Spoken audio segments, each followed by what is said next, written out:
ಈಗ ಇದು ಕುಮಾರಸ್ವಾಮಿ ಅವರು ಬಿಡದಿ ಮಾಡಬೇಕು 5 ಟೌನ್ಶಿಪ್ ಮಾಡಬೇಕು ಅಂತ ಶುರು ಮಾಡಿದ್ರು. ವೈ ಈ could not do it? What was wrong? ಅವ್ರ ಆಲೋಚನೆ ತಪ್ಪು ಅಂತಲ್ಲ. ಈಗ ಮಹಾರಾಷ್ಟ್ರ ಸಿಎಂ ಈಗ ಈ ಪ್ರಾಬ್ಲಮ್ ಬಂದು ಅಂತೇಳಿ ಏರ್ಪೋರ್ಟ್ ಇಂದ ಆಚೆ 80,000 ಎಕರೆ ಅಕ್ವೈರ್ ಮಾಡ್ತಾ ಇದ್ದಾರೆ. 80,000 ಎಕರೆ. ಮೋದಿ ಸಾಹೇಬರು ಅಲ್ಲಿ ಗಿಫ್ಟ್ ಸಿಟಿ ಅಂತ ಮಾಡಿದ್ದಾರೆ. ನಾನು ಹೋಗಿ ಬಂದೆ ಗಿಫ್ಟ್ ಸಿಟಿಗೆ. ನೀವು ನೋಡಿದ್ರೆ I think you have heard about that gift city.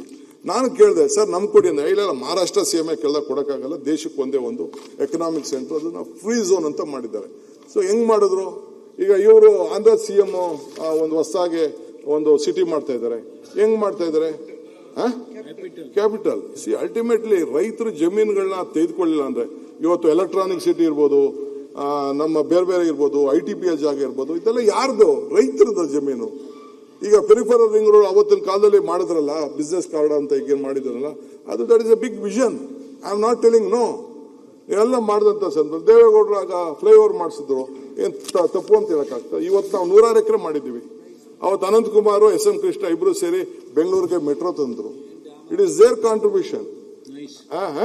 ಈಗ ನೈಸ್ ಅಷ್ಟೇ, ದೇವೇಗೌಡರು ಅವ್ರು ಸೈನ್ ಮಾಡಿದ್ರು. ನೈಸ್ ರೋಡ್ ಇಲ್ಲ ಅಂತ ಅಂದ್ರೆ ನೀವು ಹೇಳಿ ಏನಾಗ್ತಿತ್ತು ನಮ್ಮ ಪರಿಸ್ಥಿತಿ, ಬೆಂಗಳೂರು ಏನಾಗ್ತಿತ್ತು ಅಂತ ನೀವು ನೋಡಿ, ಕಂಜೆಷನ್ ಏನಾಗ್ತಿತ್ತು. ಸೊ ಅದ್ ಬಿಡಿ, ಅವ್ರು ಯಾರು ಲೋಪದೋಷ ಇದ್ದಾರೆ, ವಿಲ್ ಟೇಕ್ ಆಕ್ಷನ್. ಅದಕ್ಕೆ ಏನ್ ಬೇಕೋ ಮಾಡೋಣ, ಅದ್ರ ಇಸ್ ಡಿಫ್ರೆಂಟ್. ಆಮೇಲೆ ಸಪರೇಟ್ ಚರ್ಚೆ ಮಾಡೋಣ. ಸೊ ಹಂಗೆ ನಮ್ಮ ಆಲೋಚನೆ. ಒಂದು ನಿಮಿಷ ಪ್ಲೀಸ್. ಇವೆಲ್ಲದೆಲ್ಲ ಪೂರ್ತಿ ಒಪ್ಕೋತೀನಿ. ಬಟ್ ನಾವೆಲ್ಲರೂ ಇನ್ನೊಂದು ವಿಷಯದ ಬಗ್ಗೆ ಗಮನ ಇಡಬೇಕು. ನಾನು 15 ವರ್ಷದ ಹಿಂದೆ ಎಕನಾಮಿಕ್ ಟೈಮ್ಸ್ ಅಲ್ಲಿ ಒಂದು ಆರ್ಟಿಕಲ್ ಓದಿದೆ. A time will come when we will not produce what we have to eat and we will eat what we cannot produce. Economic Times ಅಲ್ಲಿ 15 ವರ್ಷದ ಹಿಂದೆ ಒಂದು ಲೇಖನ ಓದಿದೆ. A time will come when we will not be producing what we will eat, we will not be eating what we will produce ಅಂತ.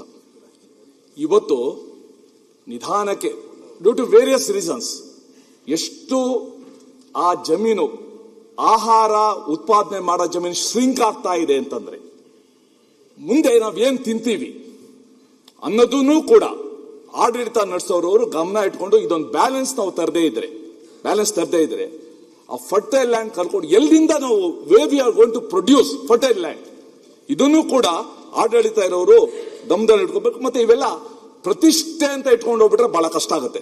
ಮುಂದಿನ future ಕೂಡ ನಾವು ಜ್ಞಾಪಕ ಇಟ್ಕೋಬೇಕು. ರಾಜಸ್ಥಾನ್ ಈ ದೇಶದಲ್ಲಿ biggest state, most large landing state. ಅದಾದ್ಮೇಲೆ ನಮ್ಮ ಕರ್ನಾಟಕ. ಈಗ ನಾವು ರೈತರ ಬಗ್ಗೆ ಆಲೋಚನೆ ಮಾಡಲೇಬೇಕು.